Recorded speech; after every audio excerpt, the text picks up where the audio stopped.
তারা আওয়ামী লীগের যে ফ্যাসিবাদী কাঠামো ছিল সেই কাঠামোর মধ্যে সরকার প্রতিস্থাপিত হয়েছে।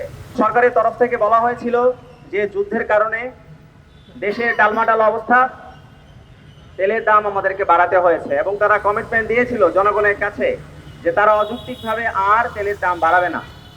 কিন্তু আমরা লক্ষ্য করলাম এই সারা বাংলাদেশের মানুষ যখন ঈদের আনন্দে ব্যস্ত, সারা বাংলাদেশের মানুষ যখন একটি ফ্যামিলি মুডে রয়েছে, তখন এই সরকার সেই সময়ে রাতের আধারে আবারও জ্বালানি তেলের দাম তারা বৃদ্ধি করলো। আপনারা লক্ষ্য করবেন, জ্বালানি তেলের দাম বৃদ্ধি করা মানে কিন্তু শুধুমাত্র তেলের দাম বৃদ্ধি করা না। জ্বালানি তেলের দাম বৃদ্ধি করা মানে আমাদের নিত্য প্রয়োজনীয় সকল পণ্যের দাম বৃদ্ধি করা।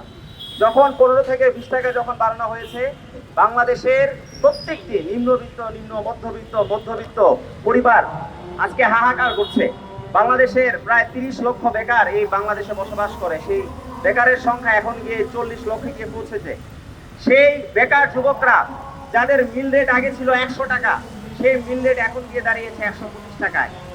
এখন আমাদের প্রশ্ন, সরকার যে বারবার এই জ্বালানি তেলের দাম বাড়াচ্ছে, তারা কি জনসাধারণের কথা একবারও তারা ভাবছে না?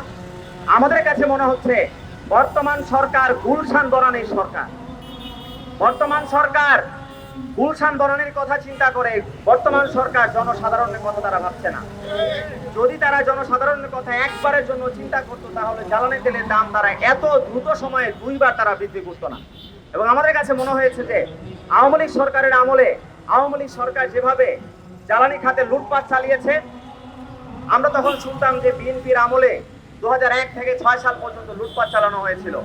এখন আমাদের কাছে মনে হচ্ছে জ্বালানি খাতে সবচেয়ে লুটপাটকারী সরকারের মধ্যে যেমন আওয়ামী লীগে ছিল, বিএনপিও সেই লুটপাটকারীদের মধ্যে। এরকম ভাবে যারা লুটপাট করে রাষ্ট্র পরিচালনা করতে চায়, তাদেরকে জনগণ প্রত্যাখ্যান করবে।